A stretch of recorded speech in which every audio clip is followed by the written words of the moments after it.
What's up, guys? Orcas here, and today we got another video. You saw by the title, the Brickyard 400 is back, and is it better than ever? I don't know. The Brickyard 400 definitely was interesting, I'll give it that. But was it a good race? I think it still was. I think it was an okay race. I wouldn't say it was a good or great race. I think it was okay. There was a lot of stuff that happened in it that I'll get to, but I mean, it definitely could have been better. I'll say that. The Xfinity race yesterday was definitely better than this. That's for sure. Xfinity had a different package though than Cup Series, so that's probably why. But this race just wasn't the best. I mean, like, there was only one groove that you could pass on. I mean, it was single file basically the entire race, unless it was like the restarts. And like for the restarts, it was only 2 to 3 wide for like a few laps, and then it would even out. I mean, and that was just steady. But I mean, it was okay, like I said. I would say, the strategies and like gas mileage stuff, like the strategy portion of this race, I think was pretty good. And it was looking to be a good race at the end until, of course, Kyle Busch wrecks. I mean, are we surprised? No. But we're not surprised, but like, I thought this race was actually going to end with, who was it? Blaney, Keselowski, and Larson. I thought it was going to end like that with those three battling for the win. And honestly, if not for the wreck, Keselowski honestly might have been able to hang on and win the race, to be honest. I mean, he was holding on the entire time. I mean, it was Keselowski, Blaney, and Larson in that order, like right behind each other for like 10 laps or something, maybe even more. And it stayed like that. And then on lap 3 or something, I think it was the third to last lap, Kyle Busch wrecks out. And then we go into overtime, and everything just went, crazy from there. And there's a lot of people online that are upset at this race, kind of rightfully so. I'm not as upset as other people are, to be honest with you. A lot of people are saying like, oh, of course Kyle Larson won. He's NASCAR's golden boy. Of course they let him win. And I mean, I guess, I can see people's frustration, but I don't think that's what it was. I mean, you're really going to sit here and say that NASCAR staged Kyle Busch wrecking out so that Larson could get the win? I think not.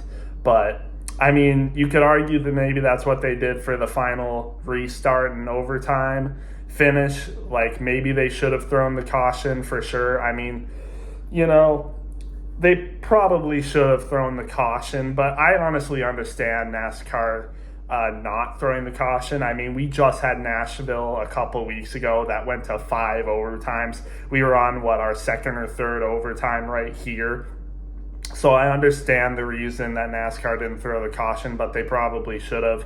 Larson ends up winning, and even if they did throw the caution, I don't really think that would have changed the outcome of the race. I think Larson still would have won. I mean, you had Reddick there as well, but I don't think Reddick was going to get past Larson in the next overtime restart. I think Larson was going to always win the race at that point. So, I mean, I guess, again, people are going to be upset at this for sure, this ending, but personally, I'm not upset. I'm not that mad that Larson won this race. I mean, honestly, he deserved it more than anyone else in the top 10, to be honest.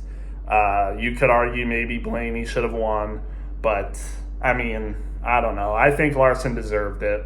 Like I said, I mean, he had some issues. He had to work his way all the way up here, and he did. So, and I mean, he played the right strategy when a lot of other people didn't. Again, like I said, the strategy was pretty big in this race. Some people, even though they were running good, they picked the wrong strategy and it ended up hurting them. I mean, I thought it was interesting. Like, even good racers, like John Nemechek was surprisingly running a really good race today.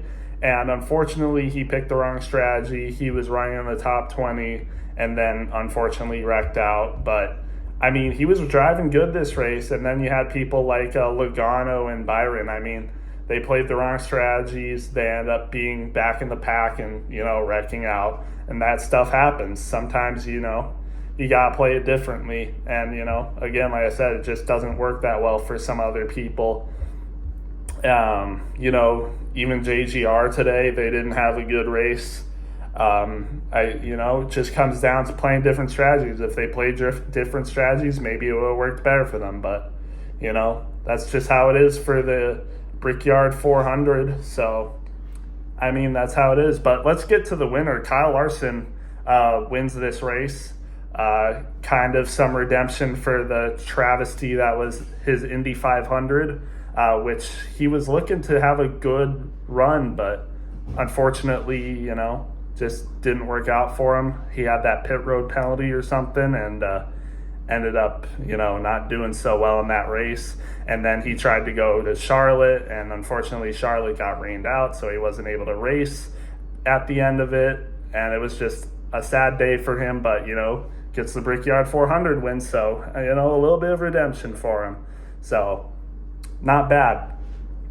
So good for Kyle Larson. He now has 4 wins. He now has he now has the most points in the regular season, inching closer to that regular season championship or regular season points winner or whatever you want to call it. So, I think he'll get it probably.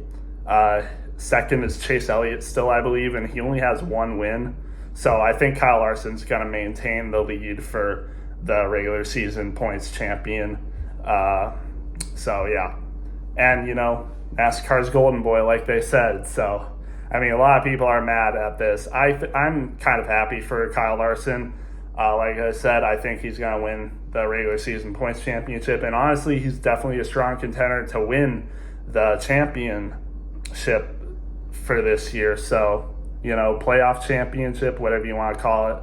I think he's going to win the championship this year for both regular season and just overall. So, but yeah, that's just what I think. Let's get to the rest of the drivers here. A little shorter analysis than normal, but besides all that stuff, I'll get into the wrecks later once I get to certain people.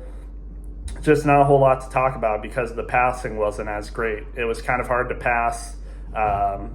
Single file, like I said, only 1 groove basically to pass on. So just kind of one of those races. So with that said, let's get to the other people. Like I said, Kyle Larson won. Second was Tyler Reddick. He kind of ran the same strategy as Kyle Larson and ended up getting second. So good for him. Ryan Blaney was on a different strategy. Honestly, was kind of scared for him. Possibly could have ran out of fuel. A lot of people could have ran out of fuel. And Priest, I think, did run out of fuel on the final restart, which they should have thrown a caution for, but didn't. But I'm not that mad about it, like I said. But yeah, he was short on fuel, but still got 3rd place. A lot of people think he was robbed. He thinks he was robbed at the end of the race as well, because on the first overtime, Brad ran out of fuel, and Larson immediately was able to fill in at Brad's spot, which was first on the inside lane, and Blaney didn't think they should have ran that. Fortunately, there was a caution for Blaney, so that happened, but Blaney was second, so you could argue after Brad ran out of fuel, they shouldn't have ran that lap, and Blaney should have gotten the first place spot over Larson for the actual restart in overtime, but a lot of controversy with that. I said this was going to be a shorter analysis, but I just thought of something else. But Chase Elliott and I think Brad Keselowski, got penalized for going over like the line and into the actual, race course off of pit road. And they didn't seem like they were aware that that was the wrong thing to do. The official rule book didn't make that clear, and I know Chase Elliott was pretty pissed about that. And I think the rule should have definitely been more clear that you shouldn't be able to go over that line. It was a broad statement, like a lot of people. It's kind of it kind of says that you shouldn't do that, but I feel like the rule wasn't clear enough, so that's why Chase Elliott and Brad were so mad about that. But I definitely think that rule should have been more clear, to be honest, and that's just something they're going to have to fix. So a lot of problems on NASCAR's part today, but some things outweigh the others, in my opinion, and some aren't as bad as other people are saying. So that's just what I think. But back to the actual, positions. We went over Larson, Reddick, and Blaney. Christopher Bell got fourth, the only good performing JGR car today. Hamlin was running a good race too, which we'll get to later, and even Truex at some points. But Christopher Bell was the only JGR Toyota to actually have a good spot, which was fourth place.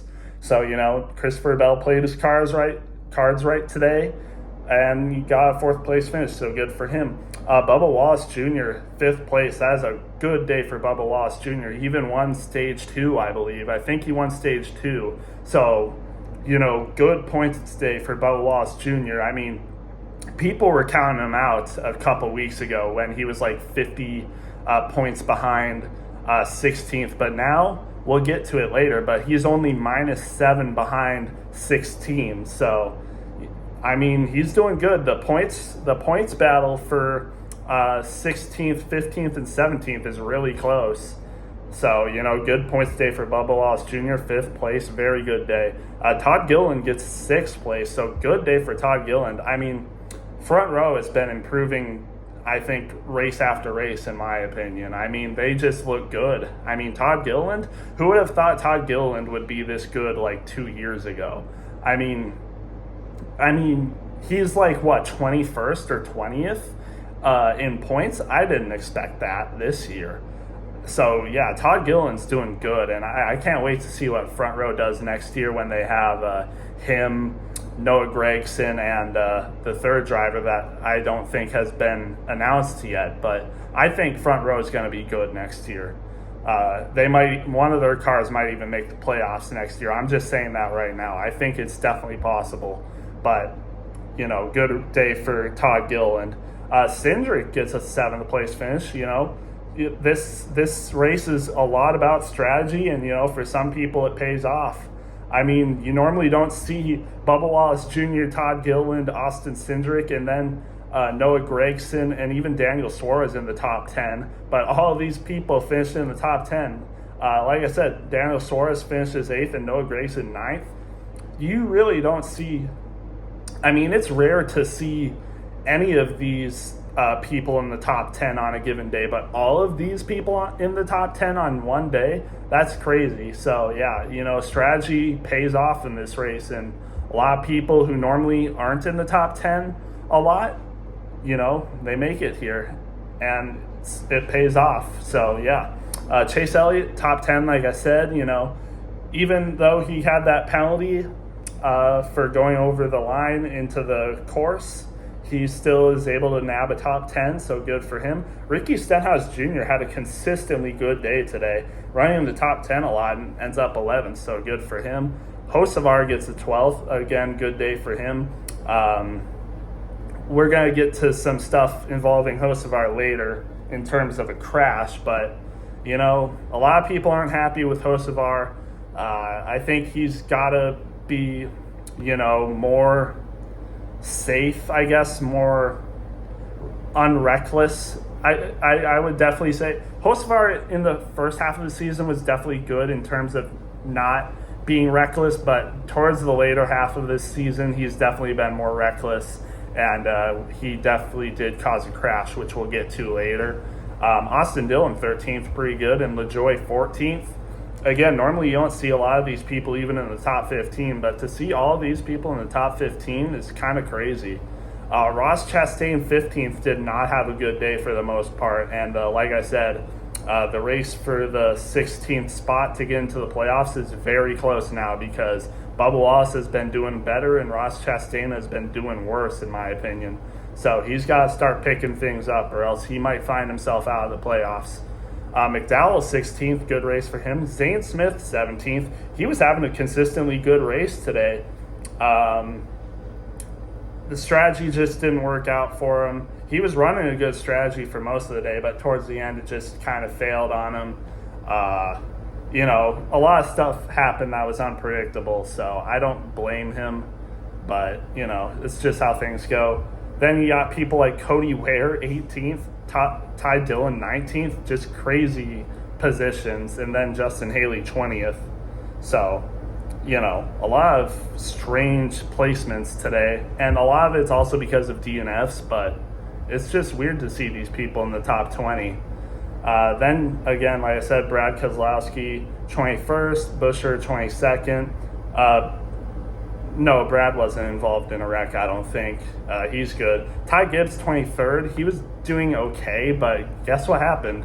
Freaking Joe Gibbs Racing, just something's wrong with them towards this back half of the regular season. I mean, I'm pretty sure this was another engine issue for Ty Gibbs. He had one last week and has another one this week. Still finishes 23rd, but I mean, he's close to the first DNFs. It's just unfortunate for him. Just not a good day for him. Briscoe, 24th. I'm not sure what happened with him. Oh, he was involved in a wreck towards the back half, so that's why.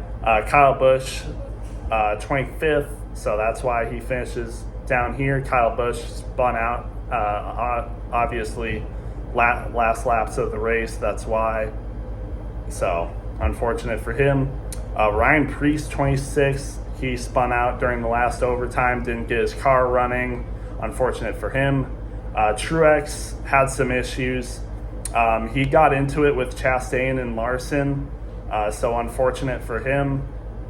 Eric Jones just did not have a good car today. I don't think he was involved in any wrecks, but he just did not have a good car. John Hunter Nemechek wrecked out of this race.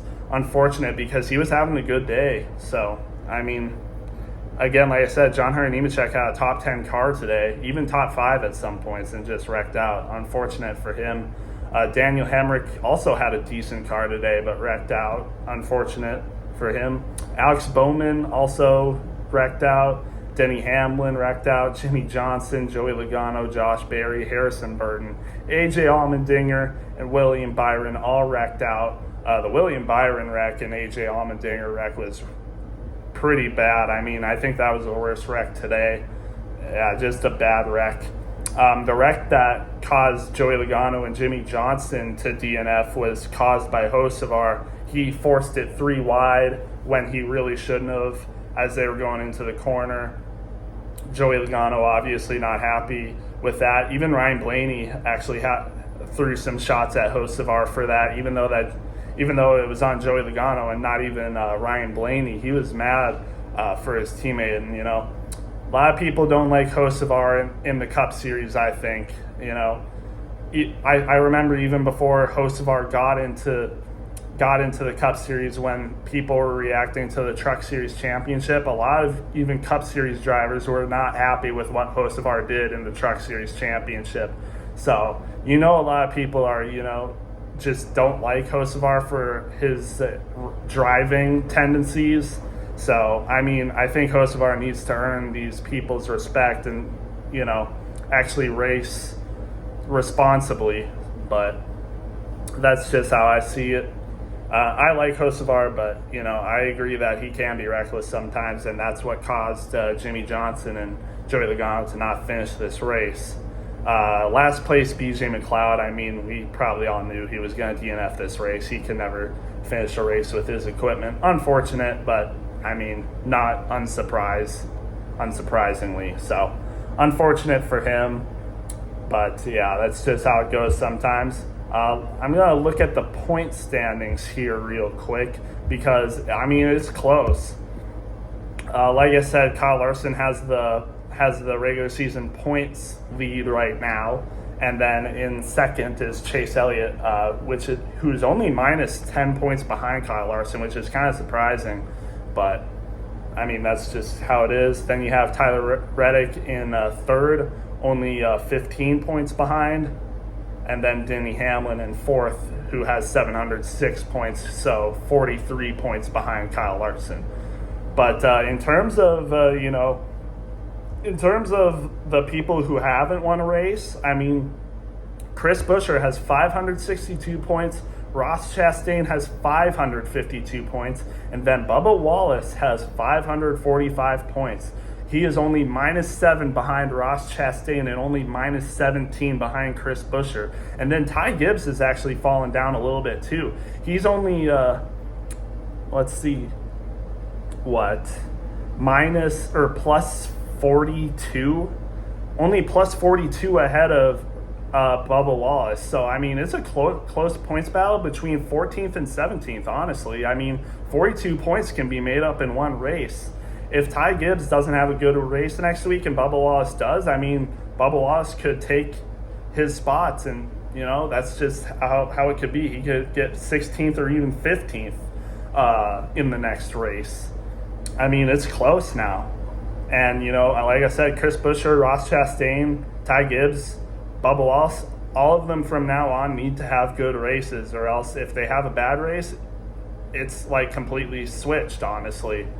Like Bubba Wallace next week, like I said, could be in the 15th spot on points. So it's close, like I said. But in terms of who I think is at an advantage for these next 4 races, there's only 4 regular season races left. I think Chris Buescher and Ty Gibbs are the favorites.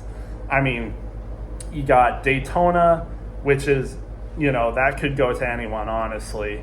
But Chris Buescher did win the summer Daytona race last year, so he's got that advantage to him, even though, again, I think it can be anyone. Chris Buescher did win that race, so you got to think about that. You have Michigan. Chris Buescher won that race last year as well. So, you know, Chris Buescher, in terms of last year, his success in these races is at the biggest advantage, in my opinion. But then you also got Richmond, which is a short track. I think that favors Ty Gibbs and the Toyotas. So Ty Gibbs at an advantage for that race. Bubba Wallace, you know, he's a Toyota. I think he could be at a little more advantage for that race. So honestly, I don't see any of these races really favoring Ross Chastain besides maybe Darlington. And even then, I think Darlington could go to Bubba Wallace, to be honest. That could go to Chris Buescher. So, you know, it's close. But again, I think Ty Gibbs and Chris Buescher will hold on to the regular season. I think they'll hold on and make the playoffs, Ty Gibbs and Chris Buescher. I think they'll hold on and make the playoffs just as long as Ty Gibbs doesn't have any more engine issues. I think he should be okay. Again, like I said, Chris Buescher should be okay. I think he'll make it on points, if not get a win. I think he could definitely do it again at Michigan or the Daytona race again. So there's that. Person at disadvantage, I would say Ross Chastain. I mean, his speed has not been looking good lately. I think Bubba Wallace could definitely beat him in certain races like Darlington. So I think Ross Chastain is in trouble. Bubba Wallace could take that spot from him. So it's definitely close. But with that being said, that's basically the race. Again, I thought it was okay. I'm not as mad about the, calls as some other people are, but I definitely think they are issues that NASCAR needs to look at. So with that said, I would probably give this race about a 70. So like a C tier race, not anything special. It's nice that the Brickyard 400 is back. I definitely think this race should stay on and not bring the road course back. I think this race definitely deserves to be in NASCAR over the road course at Indianapolis. I just hope, this racing can get better. But with that said, I'll get this video up for you guys. And yeah, that's all I have. Have a good one.